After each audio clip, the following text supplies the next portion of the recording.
dragged its heels. This morning, Policy Exchange has published an excellent new report legislating about Gerry Adams in Kaltona, which sets out a clear legal solution. The government has nowhere further to hide. Will the government finally do the right thing? Well, I would say to the honourable gentleman he needs to keep up, because I answered a parliamentary question yesterday in which I made it clear that we will deal with this issue, which arises because of the application of the Kaltona principle in the Supreme Court judgment of 2020, which the last government couldn't sort out in 2.5 years. We will deal with it in our forthcoming legislation, and I will keep the House updated. Robinson. Thank you very much, Mr. Speaker. Can I commend the Secretary of State for at least that he has answered a question yesterday, and he is very clearly, despite on a day whenever the Labour government were prepared to take money out of the pockets of the most vulnerable, they at least had the courage to stand forward and say Gerry Adams would get none. So thank you to the Secretary of State for that. Can I also advise the Secretary of State not to ignore the warnings of the Federation of Small Business, who were explicit in their report that the Windsor framework is fracturing the United Kingdom's internal market. That is a cause for concern. But when talking of the spending review, he was asked 2 weeks ago whether the financial transactions capital being made available to Casement Park was additional or not. He knows the Blue Book has a flat line for the next 5 years. So what was it? Well, the answer to the right honourable gentleman is that it is additional. Gavin Robinson. He knows the Blue Book has a flat line for the next 5 years. But talking of economic growth, he also knows there's a commitment for an enhanced investment zone in Northern Ireland. When does he believe that the businesses of Northern Ireland will benefit from that? Well, I would say to the right honourable gentleman, if he just bears with us, then I hope we can see progress on that in the not-too-distant future. That completes Northern Ireland questions. Before we come to Prime Minister's questions, can I welcome to the gallery His Excellency Ahmad Safadi, Speaker of the House of Representatives of Jordan, and his delegation. We now come to Prime Minister's questions. Paul Ward. Question number 1, Mr. Speaker. Prime Minister. Thank you, Mr. Speaker. This Saturday.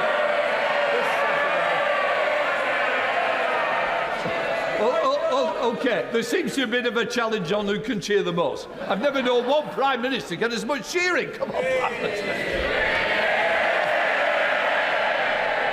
I think they were cheering more, Mr. Speaker. Quite right, too. This Saturday marks the 77th birthday of our National Health Service. And I want to begin by thanking our dedicated NHS staff for their service. And in that 77th year, I'm proud that this Labour government has delivered 4 million extra appointments, 1,700 more GPs, and the lowest waiting list for 2 years. Mr. Speaker, the Labour Party is proud to have been the party that created the NHS, and tomorrow we're announcing our 10-year health plan to build an NHS fit for the future, so that in many years and decades to come, we can still proudly celebrate the anniversary of the NHS. Mr. Speaker, may I also wish England and Wales the best of luck in the Women's Euros. And, of course, congratulate England's under-21s on retaining the Euros. Mr. Speaker, this morning I had meetings with ministerial colleagues and others. In addition to my duties in this House, I shall have further such meetings later today. Thank you, Mr. Speaker.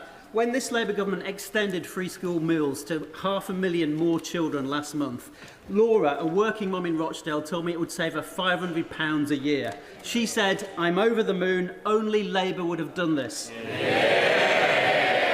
Does the Prime Minister agree with me that people voted Labour a year ago not just for change but for hope, and that cutting child poverty is the moral mission of this government to help every child in this country? Mr. Speaker, I'm really proud that we extended free school meals for another 500,000 children, including Laura's. And it's people like Laura that we have in our mind's eye, and giving children the best start in life. And I think the Child Poverty Task Force visited Rochdale recently and will continue to back parents like Laura. But, Mr. Speaker, we've already started not just free school meals being rolled out, free breakfast clubs, extending childcare. That's real change under this Labour government. Leader of the Opposition, Kemi Badenoch. Mr. Speaker, can I first of all take this opportunity to congratulate the member for Rochdale for being the toady of the week, helping the Prime Minister. We all know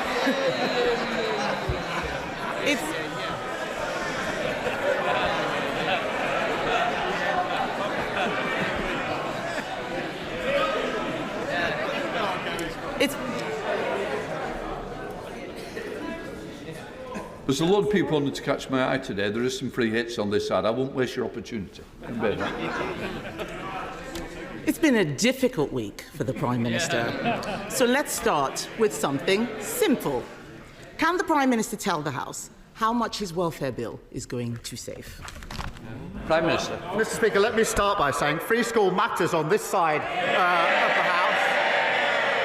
Mr. Speaker, in relation to welfare, what we delivered last night was a bill which ends mandatory reassessment of those with severe disabilities.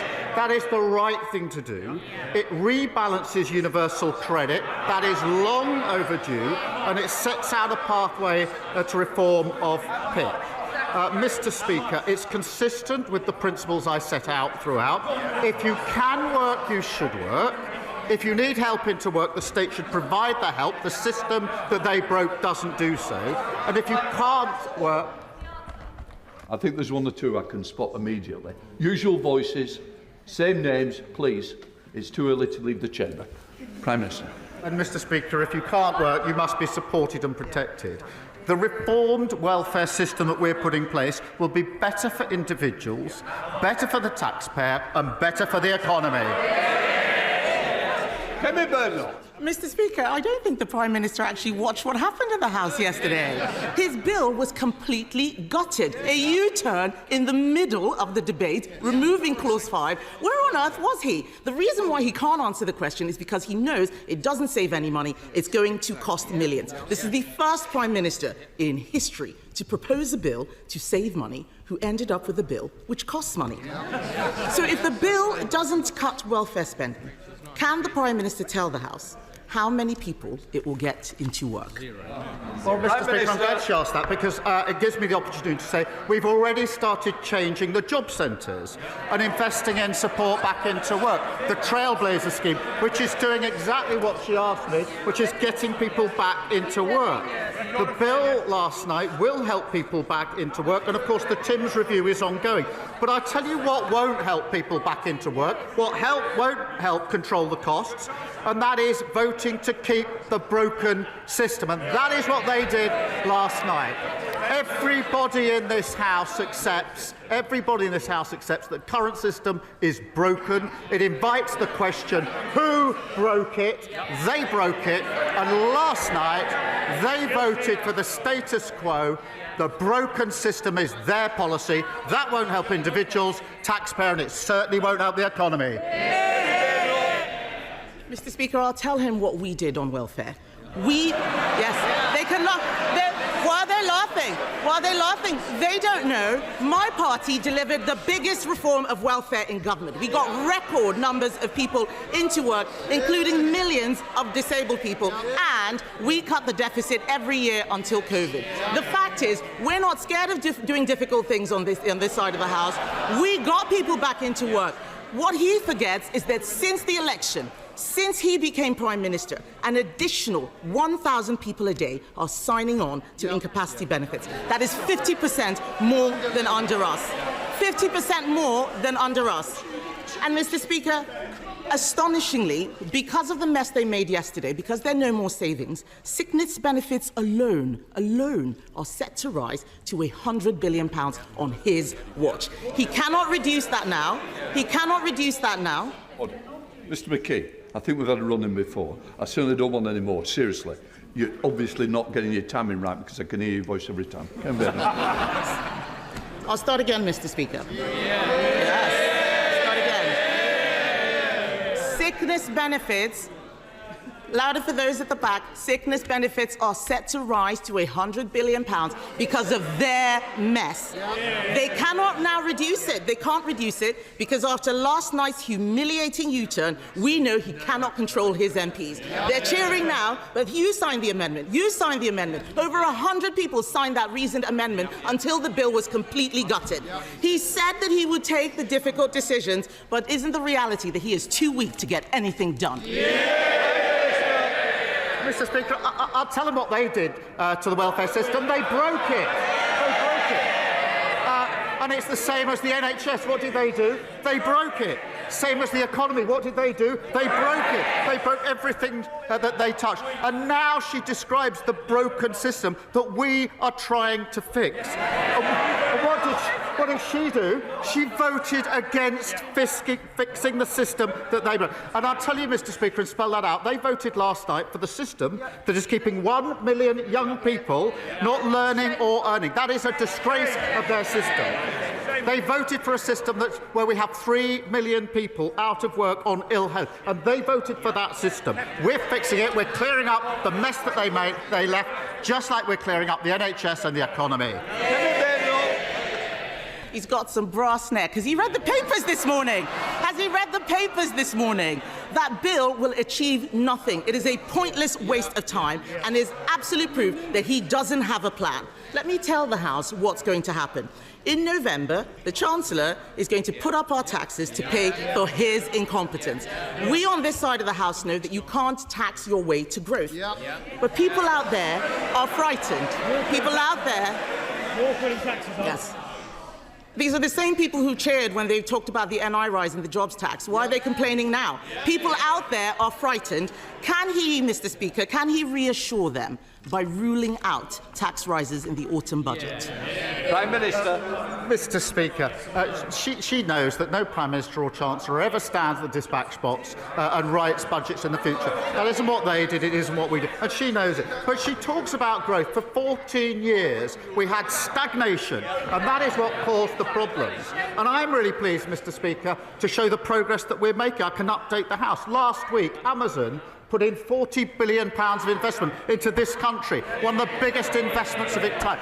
That brought the inward investment to £120 billion in the first year of this Labour government.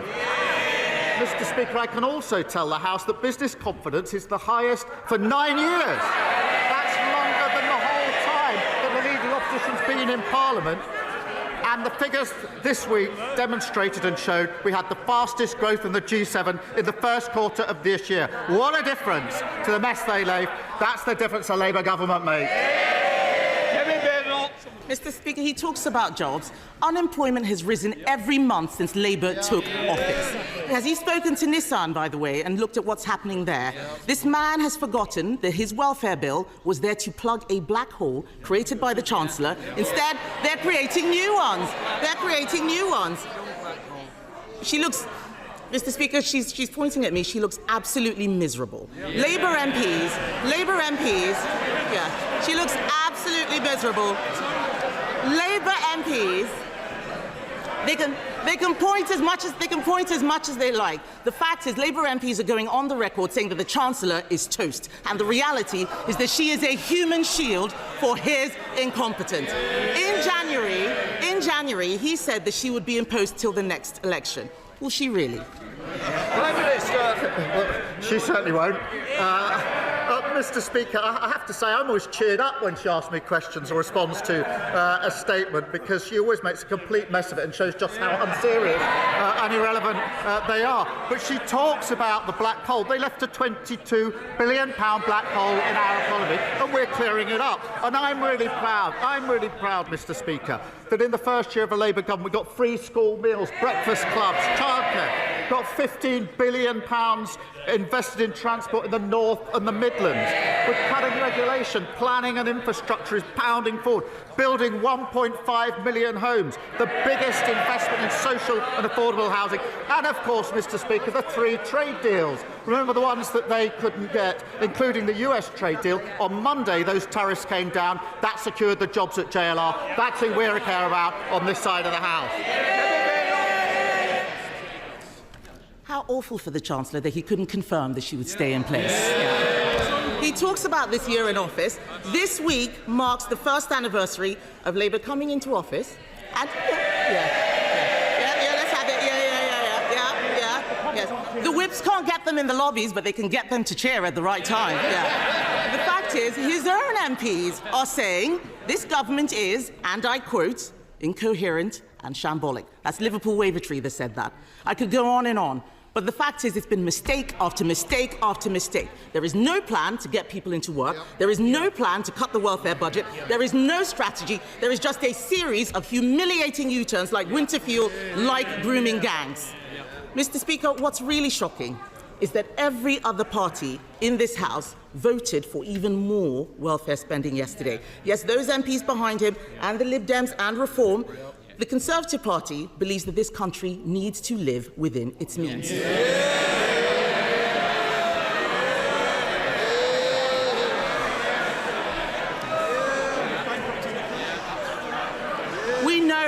We know what we believe, Mr. Speaker, but this is a Prime Minister who has U-turned on everything he's done in office, including his own speeches, because he doesn't know what he believes.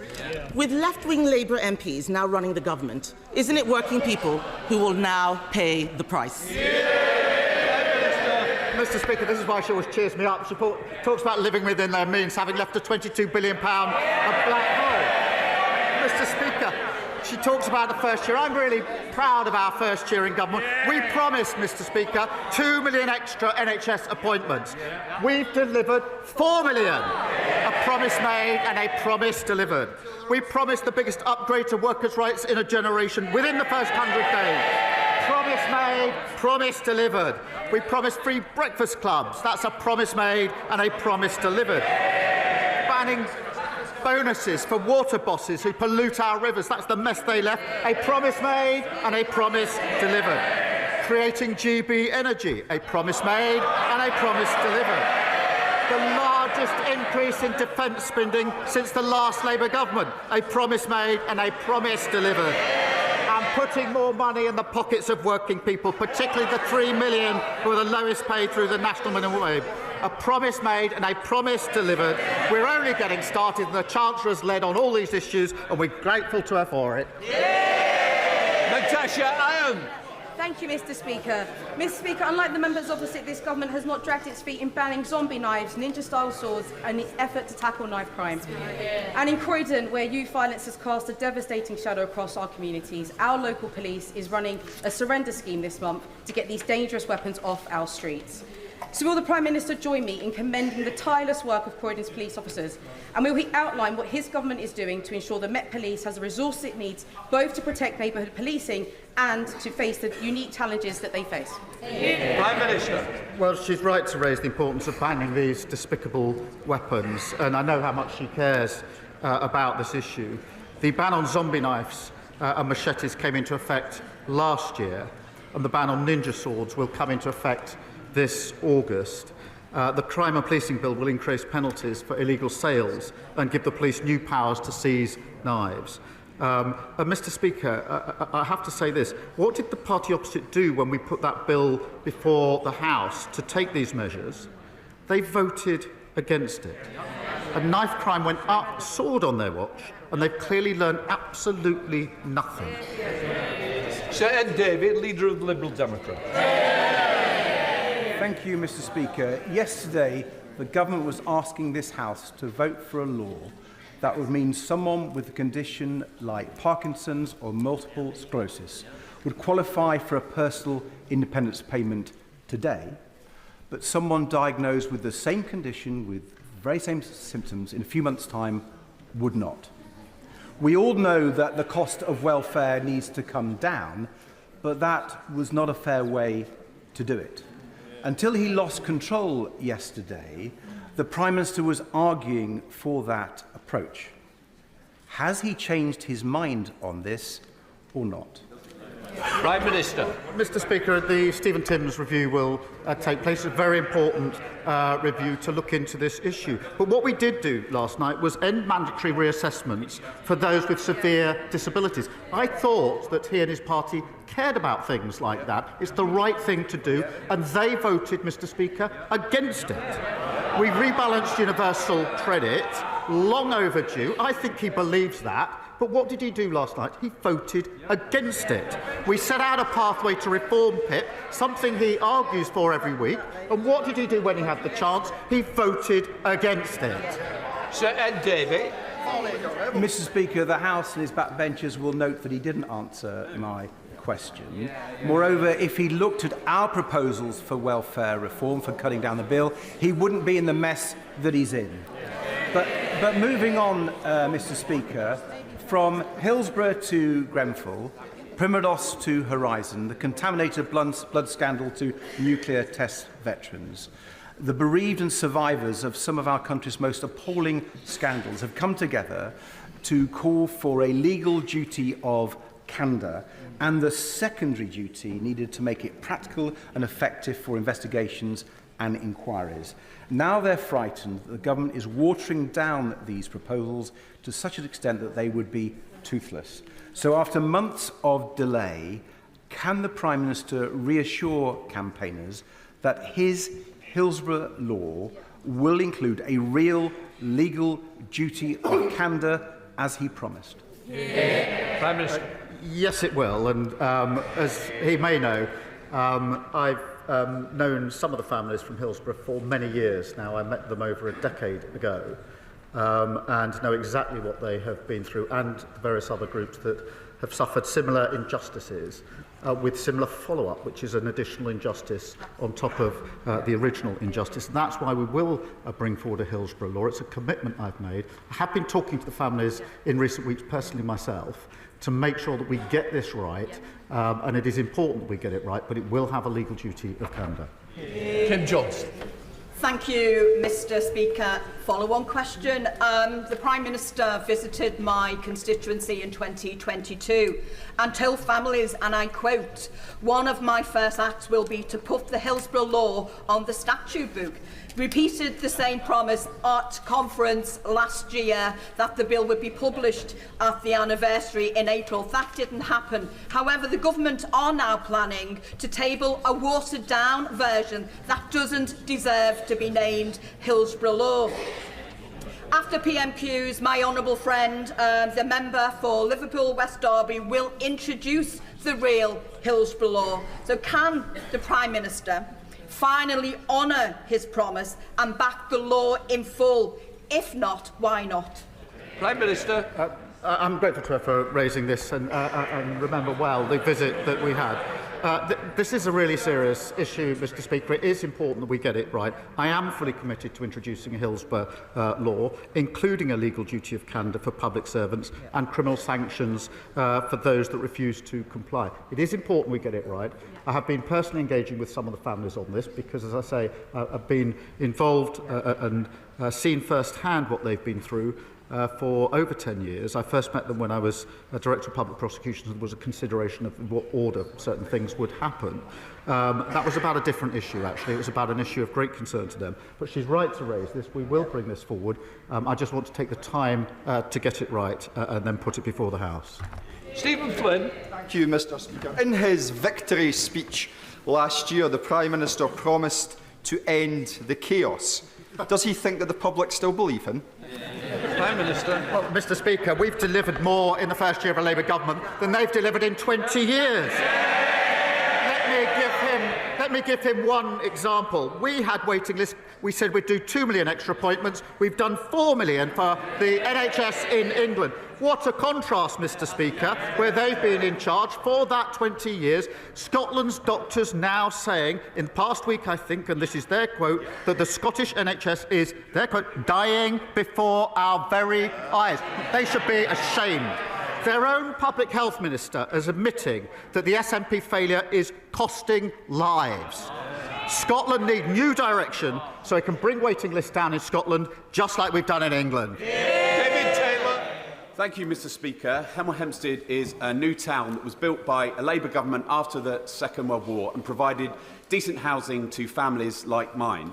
Yet, 80 years on, the #1 issue in my casework is a shortage of housing. I therefore welcome this government's commitment to build thousands of new homes. In my constituency, we're looking at a Hemel Gardens community scheme that could provide 11,000 of them. Does the Prime Minister agree with me that this development needs to be a mix of genuinely affordable houses to buy, council houses to rent, and be accompanied by the right health, education and road infrastructure? Minister. Well, I totally agree with him, and it's projects like this that are essential to building the 1.5 million homes that we need, whilst at the same time creating vibrant and strong communities. Mr Speaker, in keeping with the Attlee legacy, we're supporting 47 locally led garden communities to deliver tens of thousands more homes, and of course delivering the biggest boost to social and affordable houses in a generation. Mr McCleary. Thank you, Mr Speaker. On Monday afternoon this week, a 4-year-old girl was seriously injured after being hit by a car on Lewis Road, just off the A259 in Newhaven, in my constituency. I can report to the House that she's recovering well in hospital. Residents in Newhaven, Seaford and nearby Sussex coastal towns have been warning about how unsafe these roads are. Indeed, the County Council submitted a fully costed plan for safety improvements on the A259 to government, but funding remains blocked. So I'm asking, or appealing to the Prime Minister directly, will he personally intervene to unblock the funding needed to make the A259 and surrounding roads safer, to ensure there is never a repeat of an incident like this? Prime Minister. Well, I'm very sorry to hear of the incident that he quotes, and my sympathies with the family, and I think I would send the best wishes of the whole House to the family and to the little girl. He speaks about this A259. I do hear a lot about this road because it runs through the constituency of my honourable friend for Brighton, Kemp Down and Peacehaven. And I know it needs addressing, and I know how strongly they've both been raising this and campaigning on it. A decision is going to be set out shortly. I think he has met the Roads Minister, but I'll make sure that he's kept fully updated of developments. Olivia Bailey. Thank you, Mr Speaker. I am proud to represent thousands of people working in the defence sector. Ordinary people doing extraordinary jobs to keep our country safe. And I was delighted that the Defence Secretary recently joined me in my constituency to mark this government's £15 billion investment in the atomic weapons establishment. Does the Prime Minister agree with me that our commitment to defence sector investment is vital not just for our national security, but for jobs, opportunity and growth in constituencies like Reading West and Mid-Berkshire? Prime Minister. Well, I pay tribute to her, and she's a fantastic advocate for her constituents. She's right to highlight the important work by the defence sector in her constituency and, of course, right across the United Kingdom. We are investing £15 billion in our sovereign nuclear warhead programme. That will support, Mr Speaker, nearly 10,000 jobs, including many in her constituency. And that's the defence dividend in action, a historic boost to defence spending, represented and reflected in good, well-paid jobs across the United Kingdom. Adrian Ramsey. Thank you, Mr Speaker. Given that the government appears to be in listening mode, will the Prime Minister agree to scrap other measures that are pushing more people into poverty, such as the cruel two-child benefit cap and the harsh and totally unacceptable cuts to universal credit for ill and disabled people, which remain in yesterday's dog's breakfast of a bill? Prime Minister. Well, Mr Speaker, I don't want to be ungenerous, but I don't think I'm going to be listening to him or his party. They were the ones that put an £80 billion unfunded tax commitment before the electorate at the last election. And they're the ones that talk about change and clean power, but every single time there's an infrastructure project or there's any change that's needed, they block it, including their own constituencies. Joe White. Thank you, Mr Speaker. Whilst we all revere the football stars of the past, many are struggling with welfare issues, including organised financial fraud and head injuries linked to the onset of dementia. May I give the Prime Minister this letter on player welfare from 303 former players? Local champions like John Stiles and international superstars including Kevin Keegan and Graham Souness have signed it. Would he agree to request to meet a group of ex-players as cited in the recent letter to the Prime Minister from one of his heroes, Michael Thomas, who of course shone when he played for Arsenal and Liverpool? Prime Minister. Can I just start by congratulating Dawn Assel on her recent and richly deserved MBE for her work on behalf of former players. I do remember Michael Thomas very well putting that goal in injury time, Mr. Speaker, in 1989 to take the lead. It was a fantastic victory. I have had the pleasure of meeting him and actually discussing with him the very campaign that she raises. I'll certainly meet him again, because athletes have brought us so much joy. We should have proper support from their sporting bodies on health and welfare, and we will ensure that they do. Stefan Quirrell. Thank you, Mr. Speaker, and I refer members to my role as a serving county councillor. Mr. Speaker, July is Good Care Month, and Jane Austen told us the best place for convalescence by the sea is Cromer in my constituency. However, thanks to Norfolk's Conservative County Council, Cromer risks losing its convalescence facility forever. Reablement centres like Benjamin Court are exactly what the NHS needs, and yet the Tories are shutting it down. Will the Prime Minister ensure that the relevant Health Minister meets with me and concerned local campaigners to discuss what could be done to save Benjamin Court? Prime Minister. Well, I thank him for raising this important issue, and decisions around services are matters for the Integrated Care Board, and that means they're taken locally, obviously. But I'm glad that he's raised this, because we agree that the sector does need reform, and unlike the party opposite, we're investing in the sector £4 billion of additional funding alongside an independent commission into adult social care to improve the quality of care across the United Kingdom, including for his constituents. Martin Rhodes. Mr. Speaker, figures from the British Transport Police show a staggering 47% rise in violence and serious public order offences against rail staff between 2021 and 2024. This epidemic of violence was allowed to escalate under the previous Conservative government, which failed to act while frontline workers were increasingly put at risk. Does the Prime Minister agree that our transport workers deserve to do their jobs without fear, and will he reaffirm this Labour government's commitment to ensuring that train operating companies are held fully accountable for protecting those who keep our railways safe and moving? Prime Minister. There are shocking statistics, and rail staff work incredibly hard to keep our country running and keep people safe, and the abuse and assault on staff is utterly unacceptable. And we're taking measures to make sure they are safer. We want to encourage, Mr. Speaker, the use of body-worn cameras, which have been proven to reduce violence against staff by up to 47%. And may I take this opportunity to thank our outstanding British Transport Police for everything that they do to support staff and passengers. Bernadette Ross. This time a year ago, farmers and many others across the country were about to go to the polls, perhaps about to vote Labour for the first time, because they took at the Prime Minister's own word that he and his party would never leave farmers in the background again. Within weeks, however, that trust had been completely shattered by the family farm tax. Farmers know how devastating that tax will be. The industry know how devastating it will be. We on these benches know how devastating it will be, and more of his own backbenchers do too. So following the U-turn on the winter fuel payments, and following the U-turn on grooming gangs, and following the many U-turns on welfare payments yesterday, will the Prime Minister now tell farmers up and down the country when it will be their turn for a U-turn, and that he will scrap the family farm tax? This time a year ago, the country was lining up to boot them out of office, and long may they remain there. Mr. Speaker, we put in place the most significant funding for farmers in the budget.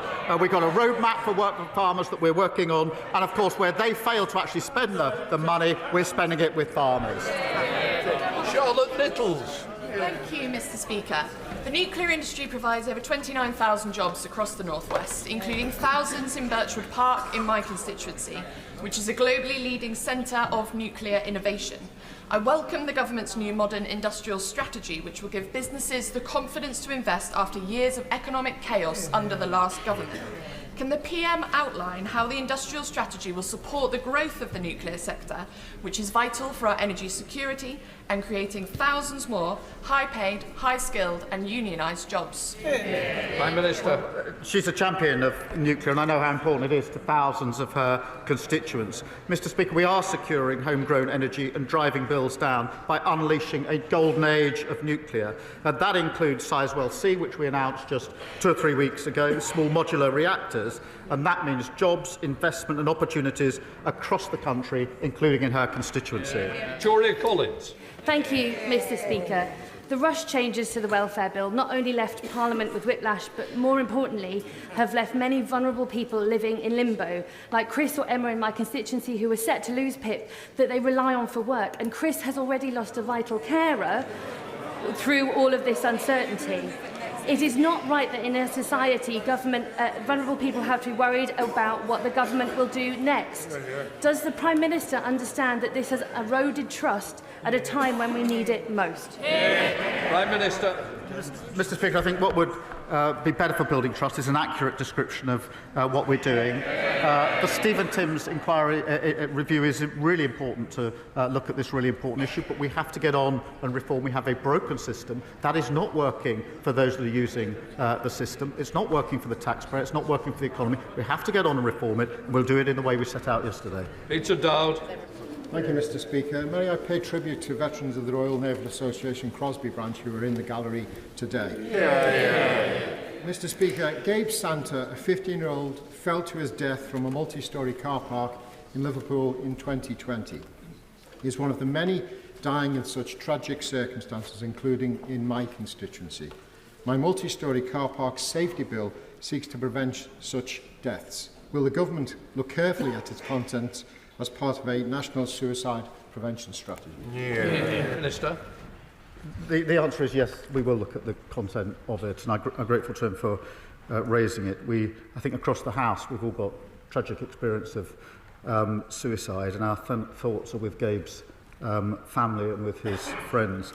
We will conduct a call for evidence on Part K of the building regulations about minimum guarding heights, so that necessary protections are in place to prevent future tragedies. We will also look at the contents of the bill. Dame Karen Bradley. Thank you very much. Prime Minister, people across the Staffordshire Moorlands are extremely concerned by the number of solar farms and battery storage facilities that are having applications granted. Can you please, Prime Minister, give them some reassurance that you will change the law and that we will see good agricultural land saved for producing food as it rightly should be? Prime Minister. Mr. Speaker, it's right that we do both and do support agriculture, but she says people across the country are concerned about solar. They are also concerned about their bills coming down. They went up under the last government. The only way to get them down is on renewables, and that's what we're doing. Final question, Jessica Warden. Thank you very much, Mr. Speaker. This morning in Westminster Hall, Centenary Action presented sashes handmade by a team of wonderful women working out of Newport's remake to every one of our 264 women MPs to mark today's 97th anniversary of the Equal Franchise Act. Will the Prime Minister join me in welcoming this initiative, which celebrates the contribution women make in public life? And although we now have a record number of women MPs, does he agree we must ensure we continue to break down barriers for women on our way to achieving the mission of a gender-equal Parliament? Can I, through her, thank the women in her constituency for their hard work on this initiative, and having 264 women MPs is a really significant progress in this House. I'm incredibly proud that at last election we saw 100 new female Labour MPs elected, meaning the number of female MPs in the Labour Party is now at a record high. And on the 97th anniversary of the Equal Franchise Act, it should be a source of great pride to the House that we have a record number of female members. That completes Prime Minister's questions. Let the front bench change over.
We now come to the urgent question. Dame Priti Patel. Mr. Speaker, to ask the Secretary of State, to ask the Minister, I should say, for the Foreign, Commonwealth and Development Affairs, if he'll make a statement on the ratification of the UK-Mauritius Treaty on the future sovereignty of the British Indian Ocean Territory. Minister. Well, thank you, Mr. Speaker, and I thank the Right Honourable Lady for her question. On the 22nd of May, the Diego Garcia Treaty was signed and laid before this House. And as the Defence Secretary told this House on the day of signature, the treaty secures the strategically important UK-US military base on the island of Diego Garcia. The Diego Garcia military base is essential to the security of the UK and our key allies, including the United States, and is essential to keeping the British people safe. It is also one of our most significant contributions to the transatlantic defence and security partnership. The base, Mr. Speaker, enables rapid deployment of operations and forces across the Middle East, East Africa and South Asia, helping combat some of the most challenging threats, including from terrorism and hostile states, and it has a unique strategic location.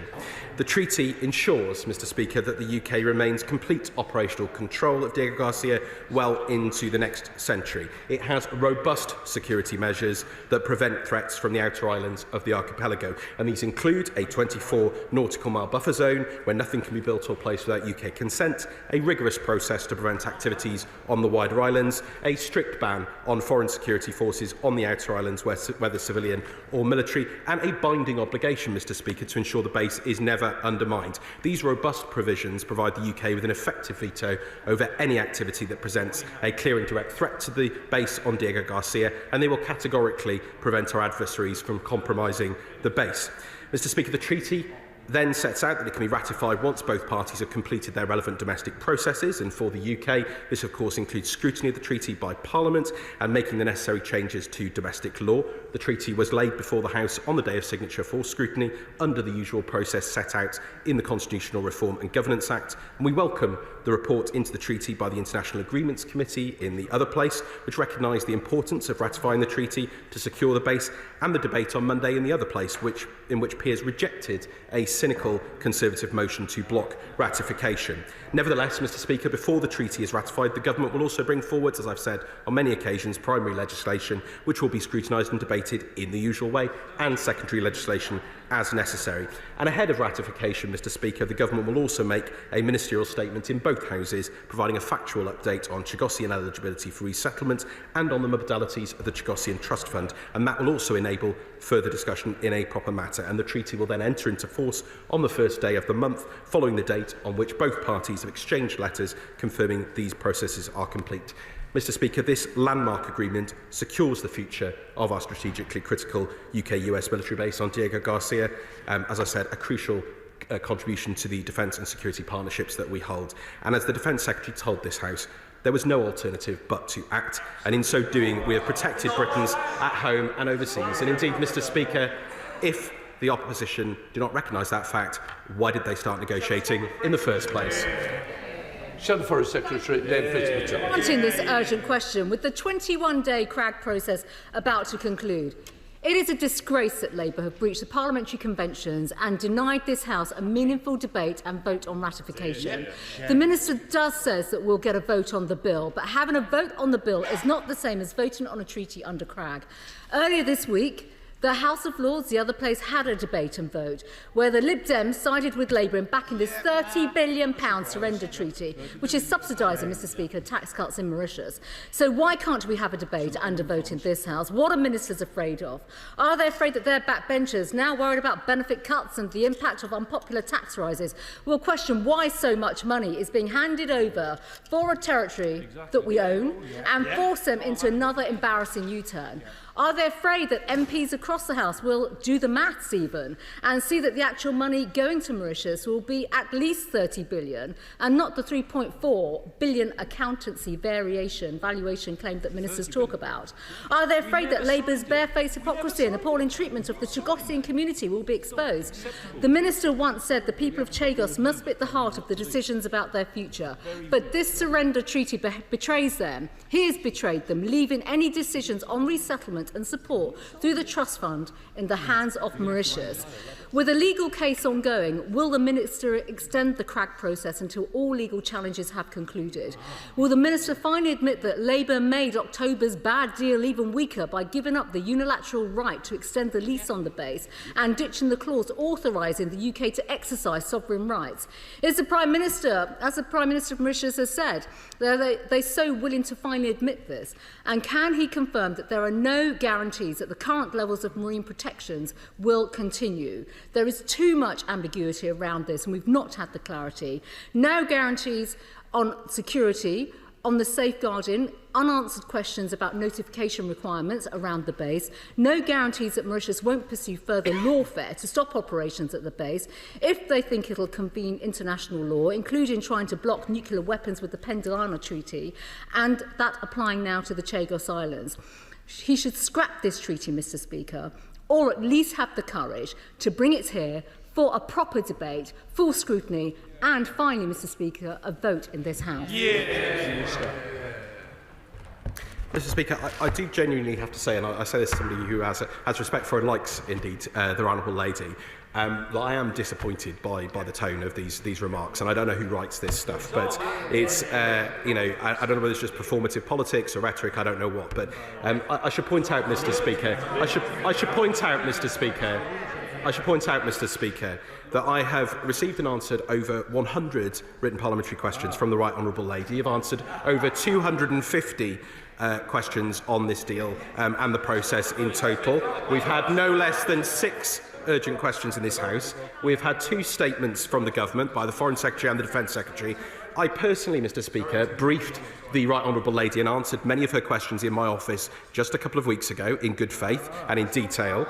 And indeed, Mr. Speaker, I was subjected, Mr. Speaker, quite rightly to robust scrutiny, not only from the Foreign Affairs Committee of this House, Mr. Speaker, but also for the International Relations and Defence Committee in the other House, and indeed the International Arrangements Committee, in great detail on these issues. Now, I don't know, Mr. Speaker, whether the Right Honourable Lady and her team are simply not reading the transcripts, whether they're not reading the answers to the questions, but I have repeatedly answered. She might not like the answers, Mr. Speaker, but I've answered these questions. I have set out the position on costs, I've set out the position on the security arrangements, I've set out the positions on the vetoes that we have, Mr. Speaker. And the fact is, Mr. Speaker, that this deal secures this base, it secures our national security and that of our allies. It is absolutely right that it has had the proper scrutiny. And, Mr. Speaker, there will be a vote, because there will be a vote on the legislation which we will be putting before the House in due course. Phil Brittle. Thank you, Mr. Speaker. On a recent visit with the Foreign Affairs Committee to Washington, I was struck by the support expressed by the US government for the deal to secure the long-term future of the military base on Diego Garcia. Alongside the US, our Five Eyes allies support the deal, NATO supports the deal, India supports the deal. So does the Minister agree with me that the benches opposite would do well to listen to our closest neighbours and allies instead of trying to play party politics with our national security? Minister. Well, my honourable friend is absolutely right. National security is the top priority of this government, and working with our crucial allies, including the United States, is key to that. He is absolutely right to point out the support which was gained through a full, detailed interagency process in the United States for this deal, and at the highest levels of the administration, the support from our Five Eyes partners, the support from India. Because the fact is, Mr. Speaker, that this deal secures the base, it secures our capabilities, and it would have not been signed off if it didn't do that. Callum Miller, Liberal Democrat spokesperson. Thank you, Mr. Speaker. The shambolic process of securing this deal has left many questions for the House. But the glaring omission at the heart of that negotiation has been the failure by successive governments to properly consult the Chagosian people. For much of their history, Chagosians have been denied consultation on who governs them and their right to self-determination. And we Liberal Democrats now fear that in handing over the sovereignty of the islands to Mauritius, without properly reflecting the interests of Chagosians, the government is only reinforcing that legacy. The Right Honourable Member for Wytham criticises the actions of Liberal Democrat peers in the other place. Yet it was only the Liberal Democrats who championed those rights of the Chagosian people and secured a commitment from the government to make statements to both houses on their approach before ratification. At least say it like you mean it. In light of these shortcomings, it is wrong that the government has not brought forward the treaty to this House for scrutiny. Will the Minister reverse that decision today and give parliamentarians the opportunity to assess and vote on the final deal? Well, Mr. Speaker, I genuinely do want to actually thank the honourable gentleman for the generally constructive way in which he and his colleagues have approached this process, and he's absolutely right to speak about the Chagosians. And indeed, as I pointed out on many times, Mr. Speaker, the Chagosians' interest in this matter has been at the heart of our discussions. We have the trust fund, we have the agreement to start visits again, and of course, Mauritius will be able to restart a programme of resettlement. He knows, he's heard the remarks made by my honourable friends in the other place on this in response to the questions that his honourable colleagues raised. We've been very clear about what we will do in that regard, and I hold to that here today as well, Mr. Speaker. I do have to challenge the suggestion this treaty has not received scrutiny. It's receiving scrutiny right now. It's been receiving scrutiny in the Foreign Affairs Committee. It's received scrutiny in the other place, and it's received scrutiny through parliamentary questions. So it is receiving scrutiny, and absolutely right that it does. Thank you, Mr. Speaker. Setting out the scrutiny it's received in various places of the House. I was really taken by the number of questions he mentioned he'd received from the Right Honourable Lady on this subject. Can you tell me how many questions he's received on other matters of global importance? Well, Mr. Speaker, it's an important question that he does ask. I mean, just since the treaty was laid, I've had 50 written questions from the Right Honourable Lady. Just in comparison, on Gibraltar, I've had 4. On Ukraine, I've had 2. On Poland, I've had 1. It is absolutely right, Mr. Speaker, that it's received scrutiny. Come on. It looks like, I'm not being funny, it's amazing the Minister had those figures to hand, isn't it? Come on, James Cleverly. Sir James. Thank you, Mr. Speaker. The honourable gentleman, the honourable gentleman, who I have a huge amount of respect for, keeps saying the government had no choice but to do this deal. I do not believe that to be true. My successor, the Lord Cameron, did not believe that to be true, which is why neither I nor he signed off an agreement. So, in detail, please will he explain to the House why he believed that he had no choice, including what body, at what time, with what jurisdiction? Mr. Speaker, in the interest of time, I will refer him to the detailed evidence I gave in the House of Lords on this matter the other day, including the legal circumstances. He knows the risks to the operations of the base in the medium and short term, and he recognises the risk of a binding legal judgment, which we believe to be inevitable. And his government knew that, and that's why they started the process. And he may not have been able to conclude the deal, I accept that, Mr. Speaker, but they went through 11 rounds of negotiations because they recognised the importance of doing this deal to secure the facility, because it is so crucial to our national security. We put our national security first, we put securing this base first, and that has met with the approval of the United States and our other Five Eyes allies. Dr. Scott Arthur. Thank you, Mr. Speaker. I have to admit I'm rather confused, because I'm sure the opposition spokesperson was in the cabinet when the decision was made to start these negotiations. I'm sure that is the case. But I do, onto my question, I do think too often we focus on the military aspects of this deal. But can the Minister confirm that this deal will end the dangerous, irregular migration route into the UK? Minister. Well, he's absolutely right, and actually we already took action early in this government, even before the conclusion of this deal, to ensure that that route was closed down by the Memorandum of Understanding we agreed with St Helena, which again I thank St Helena for, and which again, Mr. Speaker, I rightly was subjected to scrutiny in this House on. So he is absolutely right on that point, and that's why we've done this deal. Sir Bernard. Mr. Speaker, could the Minister tell the House why does he think China supports this deal? Mr. Speaker, I've been very, very clear. The United States supports this deal. Our Five Eyes partners support the deal. India supports this deal. Mauritius was one of the few countries not to join the Belt and Road Initiative. It is very clear this is in the interests of our security and that of our allies. Otherwise, the United States would not have agreed to it in the first place. John Slinger. Thank you, Mr. Speaker. Clearly, language like surrender is inflammatory and inappropriate. But, Mr. Speaker, Conservative members of this House wax lyrical and make a song and dance about national security. I wonder if my honourable friend the Minister could remind them that on their watch our armed forces were hollowed out with the army reaching its lowest size since the Napoleonic Wars, and spending never once reached 2.5% on their watch. Isn't it true that the Labour Party and the Labour government are the party of strong defence and strong national security. Minister. Well, Mr. Speaker, he is absolutely right, and whether it's the ambitious agenda for national security and defence set out in the Strategic Defence Review, whether it's the unity and leadership that we showed at the NATO summit just last week, or whether it's securing our crucial national security bases, including Diego Garcia, this government is leading from the front when it comes to national security, and quite frankly, the brass neck of the other side, after hollowing out our armed forces, leaving this deal undone, and so many other matters, I simply don't understand it, Mr. Speaker. Andrew George. Speaker, I simply ask the Minister the same question I asked him when he first came to the House on this issue, and that is in relation to the cost consequences of this deal. He knows that the lion's share of interest is in relation to the military base in Diego Garcia. So my question is, what contribution is the United States making to the very significant costs of compensating the Mauritians? Mr. Speaker, the United States make significant contributions to the operations from Diego Garcia, which are crucial. They are of quantums much greater than the cost that we will pay in relation to this base under this deal.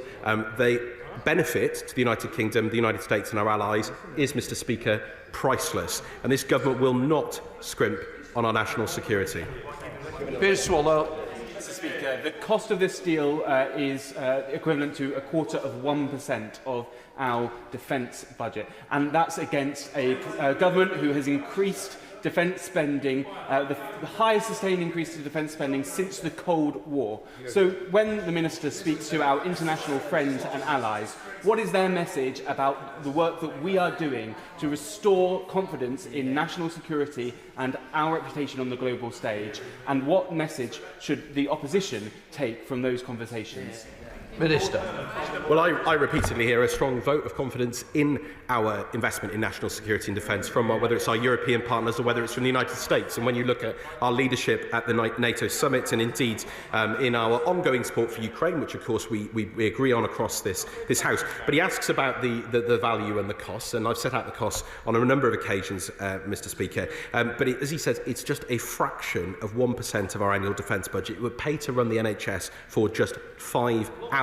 And, Mr. Speaker, it compares favourably to other allies. For example, France pays approximately 85 million euros a year for their base in Djibouti. Diego Garcia is 15 times larger and the capabilities priceless. Bob Blackman. Thank you, Mr. Speaker. The Minister quite rightly says that the base on Diego Garcia is vital for national security, which we all agree.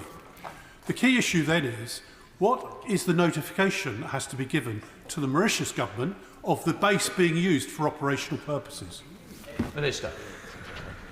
Well, Mr. Speaker, my honourable friend, the Minister of the Armed Forces, replied to multiple questions on this topic, as have I, and indeed I answered these questions in the due scrutiny that I received the other day. We do not have to provide notification in advance. The treaty refers to expeditiously informing after. That's in absolutely normal course of business. I am absolutely clear, Mr. Speaker, that the operations, the operational autonomy of this base are secure under this deal. Samuel Wilson. Speaker, it's amazing that we give up an important security base without being necessary to have to do so. That we pay billions to a government which will allow them to have tax cuts while we impose tax burdens on our own country, and that the Minister stands here today from the dispatch box and says that he doesn't have time to explain why it was necessary to do so. Surely the way to ensure that we have proper scrutiny of this is to have a proper debate, or is he afraid that his own backbenchers, once they hear the real story, will find it as difficult to walk through the lobbies for it as he did for the benefits bill yesterday? Minister. Well, I have respect for the honourable gentleman, but I totally reject his assertion. There is full support for this deal, and indeed full support for it from our allies in the United States and the Five Eyes partners. And on the point about alleged tax cuts, at no point in his budget speech did Prime Minister Rangulam say that he was planning to fund income tax reform with the money from this deal. That was very, very clear. And indeed, the rationale for this deal, which I've explained multiple times in this House, Mr Speaker, is because our national security was at risk and the operations of that base could not function as they did. That's why the opposition started the negotiations. It's why we concluded them. Thank you, Mr Speaker. After yesterday's complete chaos, my constituents are bracing themselves for big tax increases in the autumn. How does he think they feel when they see the Mauritian government crowing about virtually abolishing income tax in Mauritius thanks to the largesse he's about to pour on them? Minister. Well, Mr Speaker, I am genuinely surprised by the comments from the honourable gentleman, who as a former Defence Minister and indeed his own service, he will know the importance of this base, he will know the importance of securing it, and he will know the risks to our operations that were inherent under the previous government. And that is why his previous government started this process, it's why we've concluded it, and it's also why, Mr Speaker, that in relation to the costs, our costs for this deal are broadly comparable to, for example, what France pays the base in Djibouti, but this is 15 times larger and has immeasurably more capability, as he well knows. Up to Luca. Thank you, Mr Speaker. And in his response, he quoted the answer from the Defence Secretary to my question, saying he had no choice. But the reason for doing this is because you're worried that you might be taken to court. So therefore you do have a choice. And this is what my constituents and this side are so upset about. The government could have a fight in the court. The government could then appeal that decision in the court. Yet it's chosen not to. And it won't explain why. That's why this side of the House is so upset. So could he set out what was the immediacy and why he and his government won't go to that court, the tribunal that he's so worried about, to have that fight? Because if it gets shut down, we on this side understand that. If we have a legal responsibility to pay it, we will do. But we don't, and we haven't had our day in court as a country, and that is the travesty of this deal. Well, Mr Speaker, I have to correct him, because we have had days in court on this issue, and that is one of the reasons that the non-binding judgment in the International Court of Justice. But he also forgets to mention, Mr Speaker, the Tribunal of the Law of the Sea. He forgets to mention the votes in the United Nations. He forgets to mention all of the other legal processes. And the fact is that it is our view, and indeed was the view of the previous government, that an inevitably legally binding judgment would follow. It is not responsible, Mr Speaker, with such a key national security asset to leave it in this way. No, Mr Speaker, the responsible thing to do is to secure the base with our allies, and that is exactly what we have done. Thank you, Mr Speaker. Whilst China might support this terrible deal, let me tell the Minister that the British people do not support this appalling deal, giving away our strategic security asset, paying tens of billions of our taxpayers' money in the process, and suffering tax rises in order to pay for it, in order that the Mauritians get tax cuts. Since the government's in the mood of U-turns, why don't they take the hint and U-turn on this terrible Chagos deal? Well, Mr Speaker, I'm not going to take any lessons from a party that fawns over Vladimir Putin. And a message. Thank you, Mr Speaker. In his statement on the 22nd of May, the Defence Secretary stated, with regards to potential legal rulings against us, that the most proximate and the most potentially serious is the International Tribunal for the Law of the Sea. The US, who operate the base, aren't even signatories to UNCLOS. How would ITLOS have ruled a binding legal judgment that we would have recognised? Because it's notable that ITLOS has not been mentioned since that statement. Minister. I am confused. I have mentioned ITLOS on a number of occasions, including just a moment ago. But the long-standing view, Mr Speaker, of the United Kingdom is the UK would not have a realistic prospect of successfully defending its legal position on sovereignty in such litigation. And even if we chose to ignore binding judgments made against us, which we won't do, their legal effect on third countries and international organisations would give rise to real impacts to the operation of the base and the delivery of its national security functions. International organisations have already adopted decisions based on Mauritian sovereignty, and others would follow suit following such litigation, and that could affect the electromagnetic spectrum, access to the base by air and by sea, the ability to patrol the maritime area around the base and to support the base's critical national security functions. And further, Mr Speaker, the UK would likely face a provisional measures order within a matter of weeks. The position is very clear. We have explained this his previous government knew exactly the same. And however much he shouts and however much he doesn't like the arguments, Mr. Speaker, they are the facts. Jeremy Corbyn. Thank you, Mr. Speaker. Would the Minister confirm that 40 years ago the most disgusting, cynical injustice was done against the Chagos Islanders? And it was their resolute campaigning over decades, often alone, with very little friendship or support, that eventually brought the whole case to international law and an opinion from the International Court of Justice, which has brought about the situation we're now in. So instead of opposition parties over here obsessing themselves with the twilight of empire, shouldn't they be thinking about the injustice done to the Chagos Islanders? And would he confirm that in the arrangements now being made, the Chagos Islanders, wherever they are resident, whatever their opinions are, do have a right of return? And will he give us some idea of what the attitude will be about the right of visit, the right of residence and the right of return to Diego Garcia itself, where the majority of the Chagos Islanders have come from? Because they are a people that have been badly treated by history and are being now used as pawns by people who are more interested in defending some strange notion of the twilight of empire rather than the justice for those people.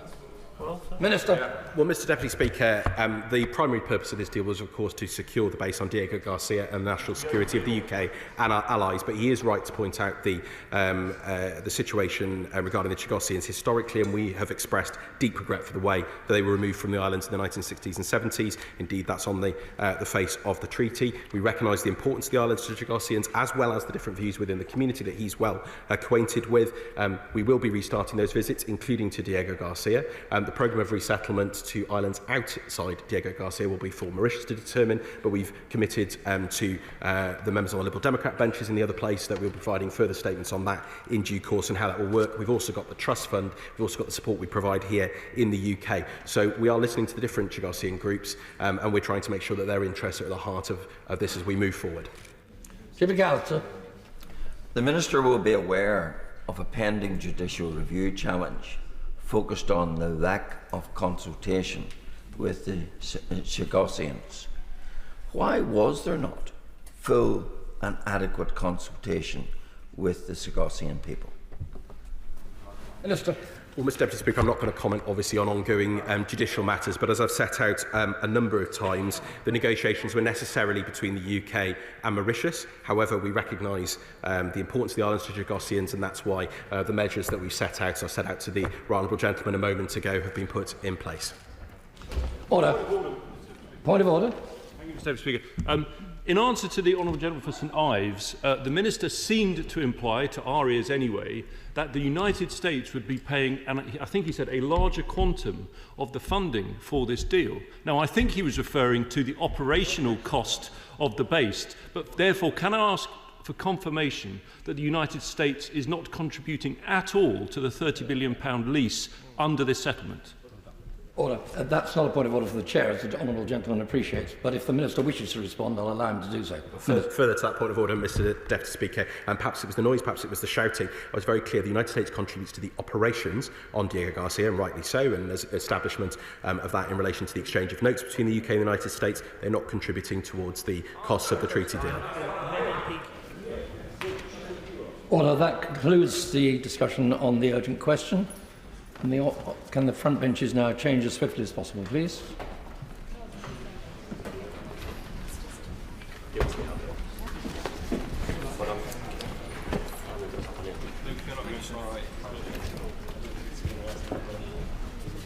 Thank you. We now come to a statement from the Minister of State for Energy, Michael Shanks. Minister. Thank you, Mr. Deputy Speaker. With permission, I'd like to make a statement on the publication of the report from the National Energy System Operator, or NESO, following their review into the fire at the North Hyde substation on the 20th of March. NESO's review was commissioned jointly by the Energy Secretary and Ofgem in the immediate aftermath of the fire, which disrupted power supply to over 70,000 customers, including, of course, Heathrow Airport, which closed operations on the 21st of March this year. While power from the grid was restored quickly to customers, there was significant secondary impacts to the aviation sector due to the associated closure of Heathrow Airport. My right honourable friend, the Secretary of State for Transport, made a statement to the House at the time where she committed that the Government would update the House as soon as the relevant investigations had concluded. And that's why I'm making this statement before the House today, on the day that NISO's report was published. Before I update the House on the key findings of the review, I'd like to reassure members that the Government is taking action in response to the report. We will urgently consider the findings of the review and have committed to publish a Government response which will set out a plan on how these issues identified will be addressed in order to improve our energy resilience. Having reviewed the report, as I'm sure members will agree, I'm deeply concerned that known risks were not addressed by National Grid Electricity Transmission, a key operator of our electricity system. NGET's own guidance is clear. Based on the elevated moisture samples NGET themselves took in 2018, the asset should have remained out of service until mitigating actions were put in place, or the asset should have been carefully monitored until it could be replaced. NGET failed to take action appropriate to the severity of this risk at North Hyde. This was most likely the cause of the catastrophic fire on the 20th of March 2025. I spoke to NGET this morning and made clear that these findings are unacceptable and that action must be taken to ensure that maintenance work on critical assets is prioritised appropriately. Fire suppression systems must not be left inoperable. I'm pleased to see that the regulator is taking swift action in response to these findings, announcing today that they are opening an official enforcement investigation into NGET. Ofgem will consider any possible licence condition breaches relating to the development and maintenance of National Grid Electricity Transmission's electricity system at North Hyde. I spoke with Ofgem yesterday to express my support for that investigation and the planned audit of National Grid's critical substation assets. This will be essential to understanding any other potential risks on the network and ensuring that they are mitigating these appropriately. Mr Deputy Speaker, the report also highlights that North Hyde substation, which was built in 1968, is subject to different design standards than newer sites that were built during the 1990s. There was not sufficient distance or a physical barrier between two transformers at North Hyde, which allowed the fire to spread. It's essential that we consider the potential risk created by differing design and standards across the electricity network, particularly as we move towards Clean Power 2030. This will be a key focus of the Government's response. My department and Ofgem will hold NGET to account for their role in this incident at North Hyde. However, the extent of the impact of the incident on Heathrow operations must come into focus. Heathrow Airport Limited commissioned their own independent review, the Kelly Review, which was published on the 28th of May, and investigated the circumstances which led to the airport ceasing operations for most of the 21st of March. The review highlighted several recommendations to further improve the resilience of the airport's internal electricity network. These align with NISO's findings that there are options to improve Heathrow's own power resilience, which is the responsibility of Heathrow and not National Grid, and reduce the risk of further disruption at this scale. Heathrow benefits from 3 separate supply points to the electricity network. It's rare for any site to have such a resilient connection to the network.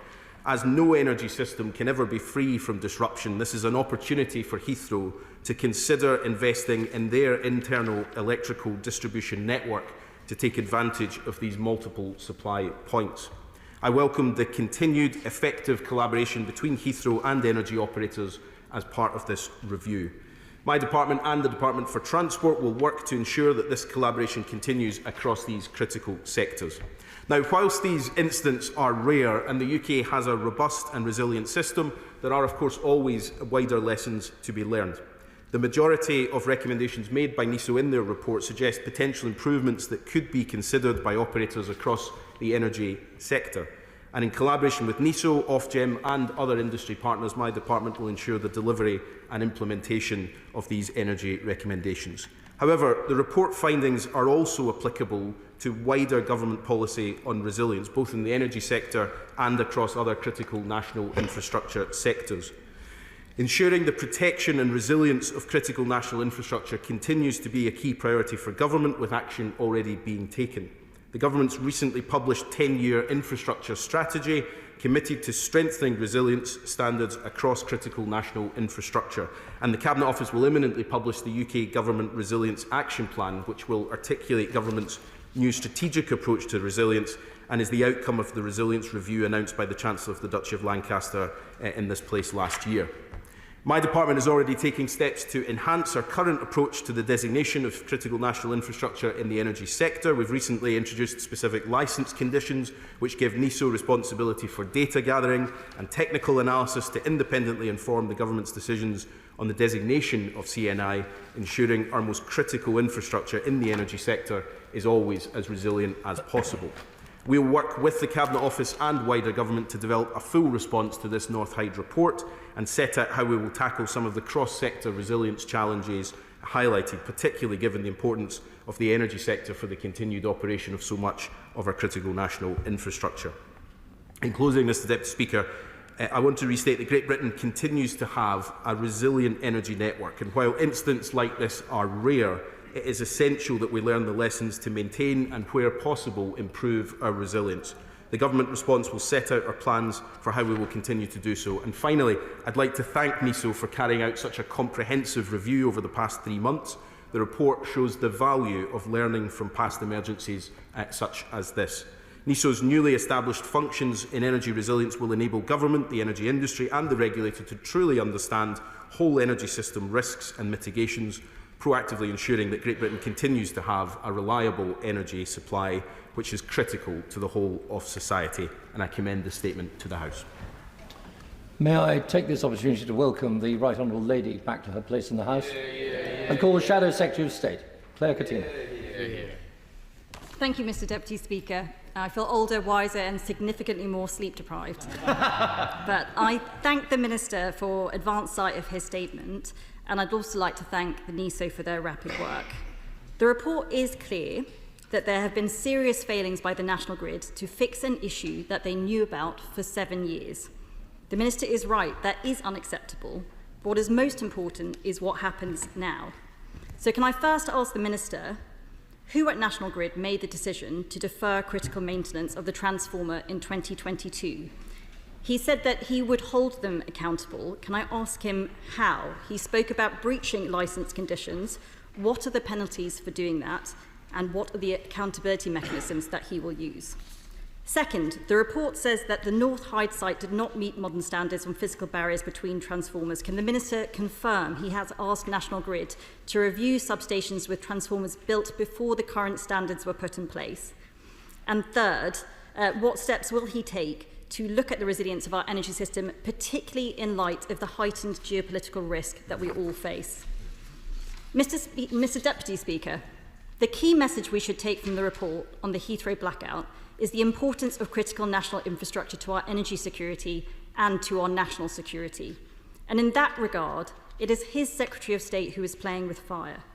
A week after the blackout hit Heathrow, Spain and Portugal gave us a stark warning of what happens when countries fail to protect their energy security. Public transport down, payment systems down, millions of people unable to cook, travel or contact their families. Tragically, people lost their lives. In the case of North Hyde, the blackout affected schools, the London Underground, Hillingdon Hospital, and 70,000 customers, some of whom had to move out of their homes. That's the price you pay when you don't take energy security seriously. It's not a nice to have. Energy is a basic need. And yet, Mr Speaker, this government is putting our energy at risk. The National Security Strategy they published just last week had 12 mentions of climate, but not a single mention of the risk that China poses to our energy system. Last year, our intelligence services warned that Chinese state-sponsored hackers were working to disrupt and destroy critical infrastructure in the event of conflict. And yet, Mr Speaker, the Secretary of State is rushing to make Britain dependent on Chinese solar panels, on Chinese rare earths, and Chinese batteries in just 5 years' time. We've just seen China limit the export of critical minerals in their trade war with the US. We've seen kill switches found in Chinese inverters. The US intelligence services have warned us about the risk of surveillance devices in Chinese wind turbines.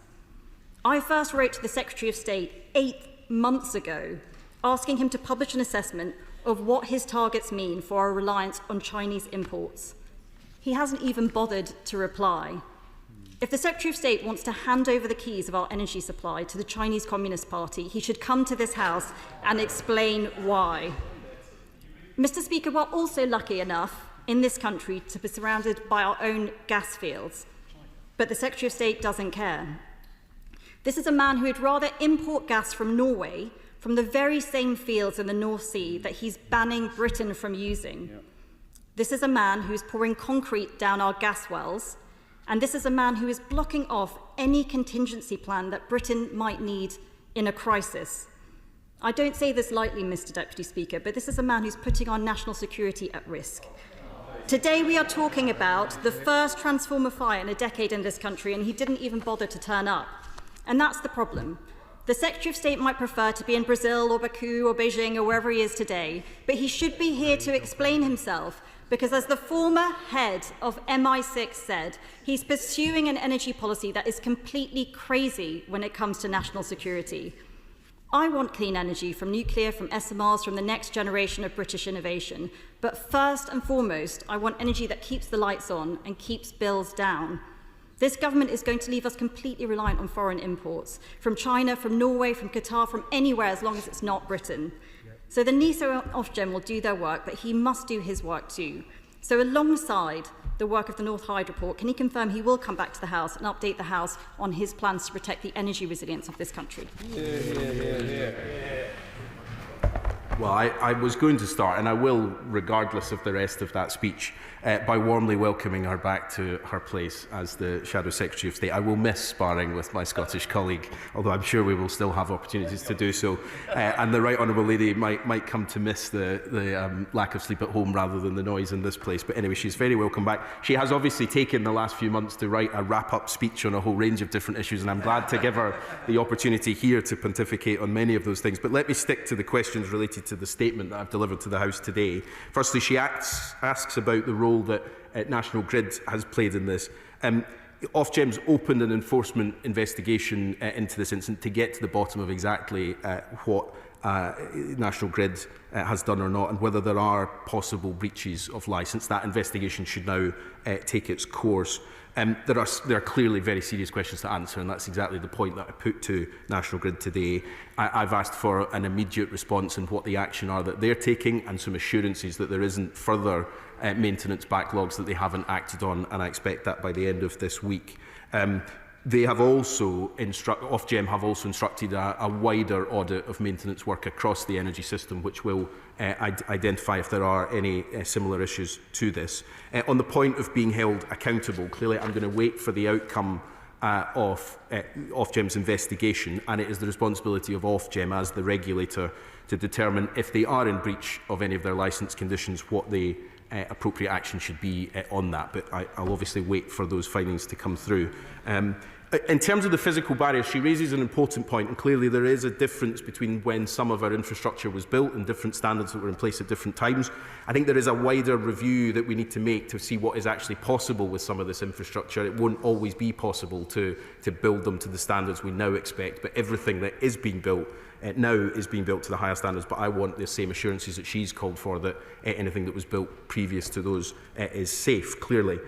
On the wider resilience questions, look, I think I'm not going to get into a back and forward on, frankly, some quite ludicrous claims that I think the Right Honourable Lady made, and I hope this isn't an indication of the tone we can expect in the years ahead, because there are some difficult decisions for us all to wrestle with. There's a really important question about delivering our energy security, as she says, in an increasingly uncertain world. That's why we're sprinting towards clean power, to remove the volatility of fossil fuels from our system. She opposes all of that investment.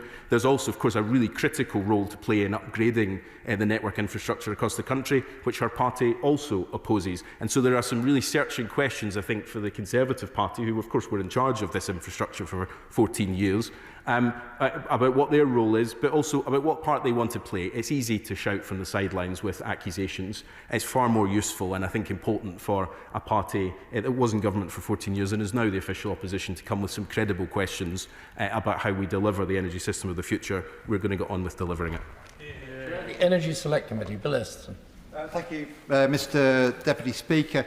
It beggars belief that no action was taken after the risks were identified in 2018 at Hyde substation.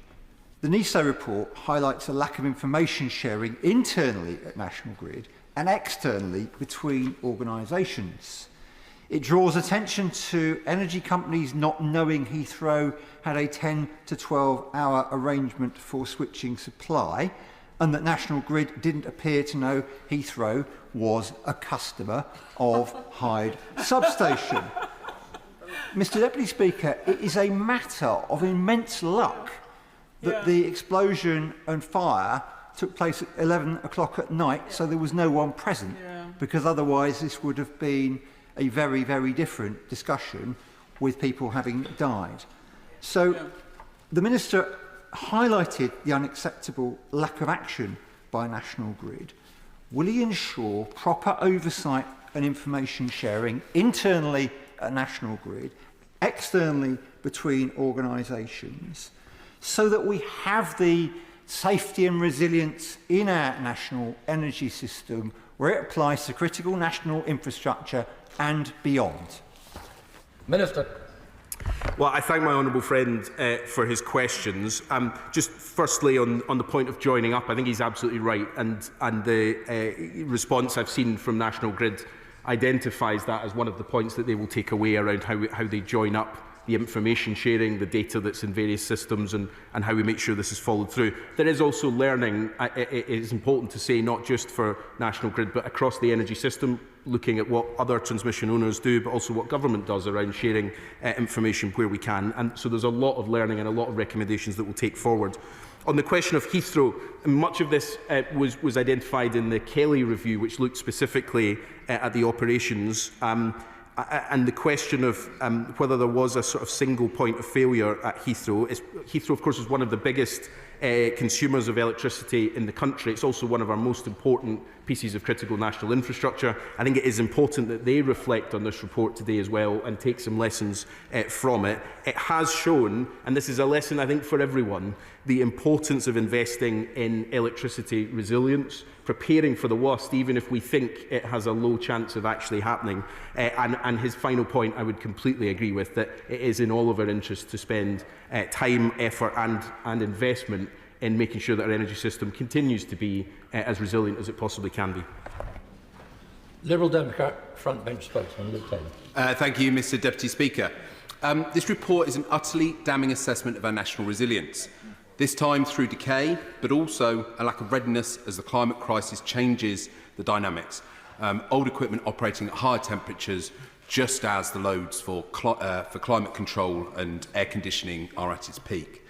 The British people will be rightly alarmed that the problem which caused this substation failure was known as long ago as 2018. But there's a much wider point here, Mr Deputy Speaker, beyond just the technicalities of this failure. The resilience of critical national infrastructure has been neglected for far too long. I came to this place as an engineer for precisely this sort of reason. We're too short-termist and too narrow in our vision. We can't possibly expect to remain a world leader in infrastructure if we cannot future-proof and seriously invest in the resilience of our assets. It might not get pulses racing to build and maintain infrastructure. There is no ribbon to cut when something just continues to operate efficiently. But the long-termism associated with it as an ideology we should all get behind if we're serious about Britain's future. The report outlined that there were so many missed opportunities to fix the issues at this substation. And we will all have to look seriously into Ofgem's consequential investigation into the National Grid once it is published. But it's not just about grid resilience. This time it was a fire caused by fault, but next time it might be a deliberate cyber attack or an act of terrorism, which could have a more disastrous impact. We must look beyond the short term with a strategic and long-term plan to join up national infrastructure and make it safe and reliable for all. The government must bring about a strategy and act quickly to review the resilience of all similar assets, including every UK airport, which are all so critical to our national economy and our society. So with that in mind, I'd ask the Minister to confirm whether or not an assessment has been made of the likelihood of a repeat of this incident, both at Heathrow and at all other pieces of critical national infrastructure, and whether or not the government is taking this opportunity to finally pick up the National Infrastructure Commission reports from 2020 and 2023, which was ignored by the previous government, and 2024, which were not implemented quickly enough, to implement standards and frameworks for resilience for key sectors such as aviation, telecoms, water and energy, which will future-proof our ageing infrastructure to make it reliable and safe?